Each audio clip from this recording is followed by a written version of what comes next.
une femme a trouvé de la nourriture périmée à l'extérieur d'une épicerie et a décidé de la prendre, avant de se faire crier dessus par la gérante. Elle a menacé d'appeler la police, mais le propriétaire est apparu et a fait quelque chose d'inattendu. Rosemary a eu le cœur brisé en quittant l'épicerie. Tout ce qu'elle pouvait s'offrir, c'était un sac de pain, 2 boîtes de haricots et un paquet de fromage bon marché. Lorsqu'elle s'est séparée de son ex-mari après avoir découvert son aventure, Rosemary n'avait jamais imaginé qu'elle vivrait aussi pauvrement. Elle avait été mère au foyer et n'avait pas d'emploi. Elle s'attendait donc à ce que son mari l'aide au moins en lui versant une pension alimentaire. Cependant, il a réussi à la mettre à la porte, elle et ses 3 enfants, et comme elle ne pouvait pas payer un avocat, il s'en est sorti sans rien lui verser.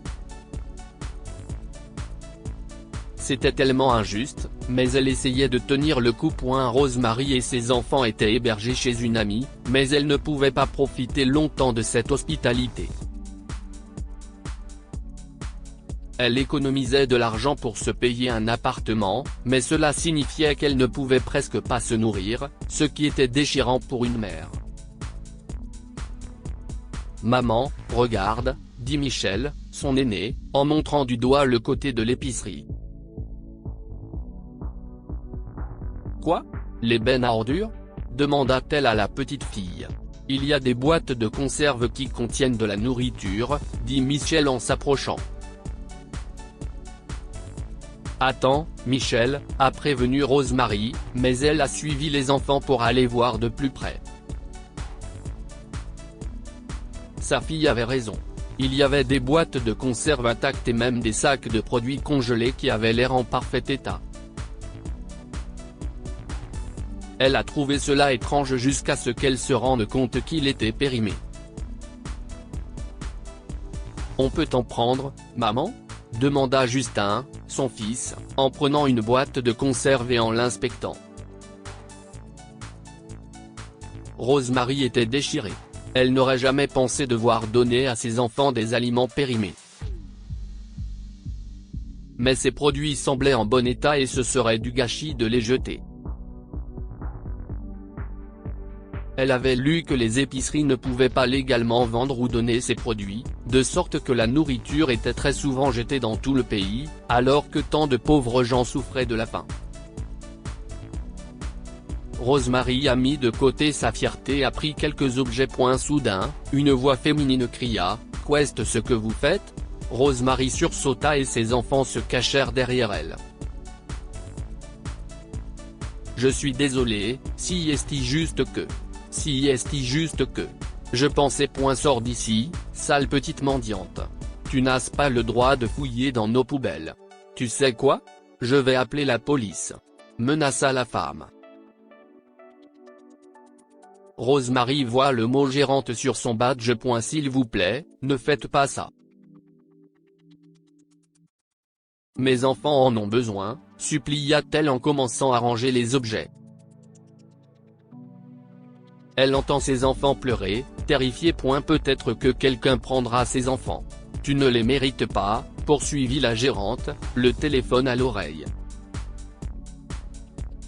Madison, pose ce téléphone immédiatement, dit une voix masculine, et Rosemary vit un homme plus âgé sortir de l'entrée arrière, regardant la gérante avec des yeux furieux. Papa. Elle fouille dans nos poubelles. Si est interdit. Nous pourrions être tenus pour responsables. Se plaignit Madison, mais elle reposa son téléphone car l'expression de son père ne changeait pas.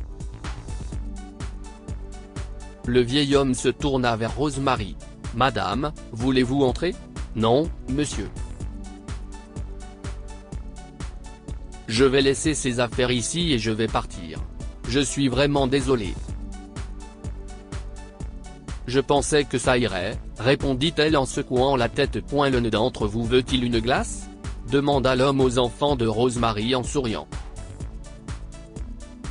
Les enfants se regardèrent les uns les autres, puis regardèrent Rosemary avant de faire un signe de tête à l'homme. Celui-ci sourit et les fait entrer dans son bureau à l'intérieur du bâtiment. Il demanda à son assistante d'apporter de la glace aux enfants et les laissa ensuite se promener dans le bureau pendant qu'ils mangeaient. Je voudrais m'excuser pour l'attitude de ma fille. Je crains qu'elle ne soit devenue assez gâtée. Elle n'a jamais eu à travailler dur pour quoi que ce soit, commença l'homme. Je m'appelle Jason. Vous pouvez aussi m'appeler Monsieur Bates si vous préférez. Je suis le propriétaire de ce magasin. Je m'appelle Rosemary. Ce n'est pas grave. Merci pour la glace, répondit Rosemary en regardant autour d'elle d'un air gêné. Elle se sentait tellement gênée par la situation qu'elle ne pouvait pas rester assise dans le fauteuil en face de cet homme riche. S'il vous plaît, dites-moi ce qui se passe, insista Monsieur Bates, et quelque chose en Rosemary s'effondra. Elle n'avait pas beaucoup de gens à qui s'épancher, et peu d'entre eux seraient intéressés, car chacun avait ses propres problèmes. Mais Monsieur Bates voulait savoir, alors elle s'est déchargée tranquillement, en essayant de ne pas laisser ses enfants entendre quoi que ce soit. Lorsqu'elle a eu terminé, Monsieur Bates lui a offert un chariot de course. Il lui a également révélé qu'il possédait des biens à louer dans les environs et lui a proposé un logement. Je peux vous louer un appartement pour la moitié du prix habituel, à condition que vous versiez une caution. Qu'en pensez-vous ? Rosemary se mit à pleurer parce que c'était une bonne offre. Elle avait économisé, mais les prix des loyers dans leur quartier en Floride augmentaient et elle pensait qu'elle ne pourrait jamais se payer un logement. Mais l'offre de Monsieur Bates était si généreuse. Je prends l'appartement. Mais je ne peux pas prendre le chariot. Si est trop. Je ne pourrai jamais vous le rendre, dit Rosemary. Merci beaucoup.